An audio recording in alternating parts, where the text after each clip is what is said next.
ഇപ്പോഴാണ് നമ്മുടെ കുട്ടികളൊക്കെ ഇപ്പോൾ എയ്ത്തിസ്റ്റ് എന്നൊക്കെ പറയാൻ വലിയ സ്റ്റൈലായിട്ടാണ് കാണുന്നത്. എൻ്റെ മകൻ ഉൾപ്പെടെ ഇതുപോലെയൊക്കെ പറയുമായിരുന്നു. അവനെ ഞാൻ പള്ളിയിൽ കൊണ്ടുപോകാറുണ്ട്. എൻ്റെ കയ്യിൽ കുരിശുണ്ട്, എൻ്റെ കഴുത്തിലും കുരിശുണ്ട്. സീറോ മലബാറുകാരനാണ്, സ്ഥിരമായിട്ട് പള്ളിയിൽ പോകുന്നവരാണ്.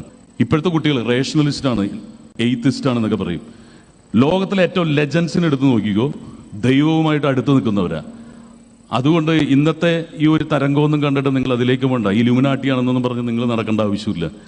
ഏറ്റവും ലെജൻസ് ആയിട്ടുള്ള AR റഹ്മാൻ, രജനീകാന്ത്, എല്ലാവരും സ്പിരിച്വാലിറ്റി അങ്ങേയറ്റം കാണുന്നു.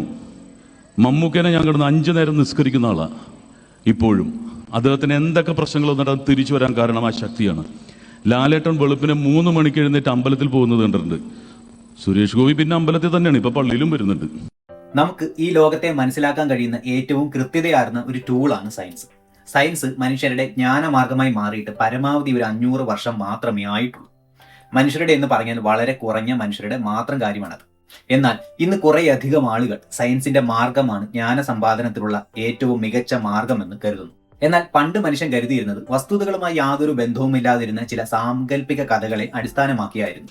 അങ്ങനെയാണ് ദൈവം, ചാത്തൻ, മറുത, മാടൻ, കാളി, കൂളി അങ്ങനെയുള്ള കുറെ സങ്കല്പങ്ങൾ ലോകത്തിന്റെ എല്ലാ ഭാഗത്തും നിലനിന്നിരുന്നത്.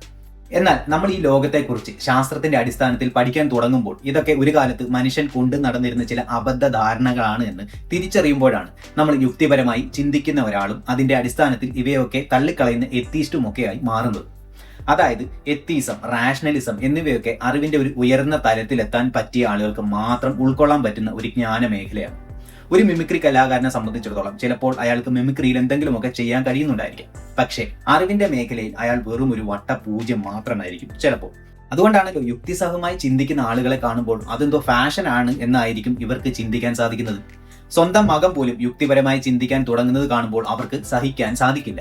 അവരെ ബലമായി പിടിച്ചുകൊണ്ടുപോയി പള്ളിയിലോ അമ്പലത്തിലോ ഒക്കെ കൊണ്ടുപോകുമ്പോൾ മാത്രമാണ് ഇവർക്കൊരു മനസമാധാനം ലഭിക്കുന്നത്. ഇവരുടെ കാഴ്ചപ്പാടിൽ ലോകത്തെ മാറ്റിമറിച്ച ലെജൻഡുമാരൊക്കെ ഇതേപോലെ അന്ധവിശ്വാസവും ചുമന്നുകൊണ്ട് നടക്കുന്ന മറ്റു ചിലർ മാത്രമായിരിക്കും.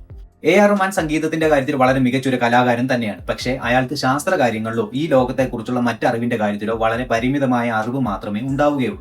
മനുഷ്യ മസ്തിഷ്കം ആദ്യം പ്രതികരിക്കുന്നത് കൊതിയോടും പേടിയോടുമാണ്. അത്തരമൊരു സാഹചര്യത്തിലൂടെ കടന്നു വന്ന ഒരാൾക്ക് ശാസ്ത്രബോധം കൂടിയില്ലെങ്കിൽ അയാൾക്ക് ഒരിക്കലും ഈ കൊതിയിൽ നിന്നും പേടിയിൽ നിന്നും രക്ഷപ്പെടാൻ സാധിക്കുകയില്ല. മമ്മൂട്ടിയും മോഹൻലാലും രജനീകാന്തും ഒക്കെ ഈ മാനുഷിക പരിമിതികളുള്ള കലാകാരന്മാർ മാത്രമാണ്. പക്ഷെ അപ്പോഴും ഈ മതവിശ്വാസം ഒരിക്കലും അവർ പറയുന്നത് പോലെ പരസ്പര സ്നേഹവും സാഹോദര്യവും മാനവിക ബോധവും ഒന്നും ഉണ്ടാക്കുന്നില്ല. മമ്മൂട്ടിക്ക് സ്വന്തം മതപ്രകാരം ഒരിക്കലും ടിനി ടോമിന്റെ ദൈവത്തെ ദൈവമാണ് എന്ന് പരസ്യമായി അംഗീകരിക്കാൻ കഴിയത്തില്ല. അതുപോലെ തന്നെ മോഹൻലാലിന്റെ ദൈവത്തെയും പുള്ളിക്ക് അംഗീകരിക്കാൻ കഴിയത്തില്ല. ടിനി ടോമിന് മമ്മൂട്ടിയുടെ ദൈവത്തെയോ മോഹൻലാലിന്റെ ദൈവത്തെയോ അംഗീകരിക്കാൻ കഴിയില്ല. കയ്യിലും കഴുത്തിലുമൊക്കെ കുരിശും പള്ളികളും പ്രാർത്ഥനയുമായി നടക്കുന്ന ടിനി ടോമിനെ സംബന്ധിച്ച് അള്ളാഹുവും കൃഷ്ണനുമൊക്കെ മ്ലേച്ഛ ദൈവങ്ങൾ മാത്രമാണ്. ടിനി ടോം ബൈബിളൊക്കെ വായിക്കുന്ന ശരിയായ ഒരു ബൈബിൾ വിശ്വാസിയാണെങ്കിൽ മമ്മൂട്ടിയെയും മോഹൻലാലിനെയും AR റഹ്മാനെയും രജനീകാന്തിനെയും ഒക്കെ ശപിക്കുകയാണ് സത്യത്തിൽ വേണ്ടത്. കാരണം ബൈബിളിൽ യഹോവയെ അല്ലാത്ത മറ്റു ദൈവങ്ങളെ ആരാധിക്കുന്നവരെ ശപിക്കുകയും അപഹസിക്കുകയും ചെയ്യുന്ന ഒട്ടനവധി വാക്യങ്ങൾ കാണാൻ സാധിക്കും.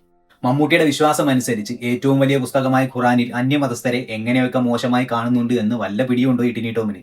പിന്നെ മമ്മൂട്ടിയോ മോഹൻലാലോ രജനീകാന്തോ എന്തിന് ചായക്കടക്കാരൻ കുട്ടപ്പൻ ചേട്ടനായാൽ പോലും വിശ്വാസി എന്ന ലേബലിൽ സ്വന്തം ജീവിതത്തിന് ഒരു ഗുണവും അതുകൊണ്ട് അവർക്കുണ്ടാകുന്നില്ല എന്നാണ് സത്യം. എന്തിന് മമ്മൂട്ടിക്ക് വയ്യാതെ വന്നപ്പോഴും അദ്ദേഹം പോയത് മികച്ച ചികിത്സയ്ക്കാണ്, അല്ലാതെ അതൊന്നും ചെയ്യാതെ മക്കയിൽ പോയി സംസം വെള്ളം എടുത്ത് കുടിക്കുകയൊന്നും അല്ല പുള്ളി ചെയ്തത്. ഇവർക്കൊക്കെ ഉണ്ടാകുന്ന എല്ലാ ഗുണദോഷങ്ങളും സ്വാഭാവികമായി ഉണ്ടാകുന്നത് മാത്രമാണ്. അതുകൊണ്ട് ടിനി ടോം ഈ പറയുന്ന മതവിശ്വാസത്തിനും സ്പിരിച്വാലിറ്റിക്കും മാനവ ചരിത്രത്തിൽ സമൂഹത്തിലും ഏറ്റവും മോശം ചരിത്രമാണ് ഉള്ളത് എന്ന് മനസ്സിലാക്കുകയാണ്. എന്നിട്ടും നമ്മളൊക്കെ ഇതേപോലെ സാഹോദര്യത്തോടു കൂടി ജീവിക്കുന്നതിന്റെ കാരണം ആ മതപുസ്തകങ്ങൾക്കും തകർക്കാൻ പറ്റാത്ത മാനവിക മൂല്യം നമ്മൾ സൂക്ഷിക്കുന്നു എന്നതുകൊണ്ടാണ്. അതായത് നിങ്ങൾ മതത്തെ എത്രമാത്രം ഉപേക്ഷിക്കുന്നോ അത്രയും നല്ല മനുഷ്യനാകാൻ കഴിയുമെന്നാണ്. എല്ലാ മതങ്ങളെയും ദൈവങ്ങളെയും ഉപേക്ഷിച്ചാൽ ഒരാൾക്ക് ചെന്നെത്താൻ പറ്റുന്ന അവസ്ഥയാണ് നിങ്ങൾ ആദ്യം പറഞ്ഞ എത്തീസം എന്ന്. ഒരു കാര്യം പറയാൻ മറന്നു. എത്തീസ്റ്റ് ആകുക എന്നത് വിശ്വാസിയാകുന്ന പോലെ അത്ര നിസ്സാരമായ ബൗദ്ധിക അധ്വാനമില്ലാത്ത കാര്യമല്ല. ക്രിസ്ത്യാനിയായ അച്ഛനും അമ്മയ്ക്കും ജനിച്ചതുകൊണ്ട് ക്രിസ്ത്യാനി ആകുന്നത് പോലെയും അല്ല.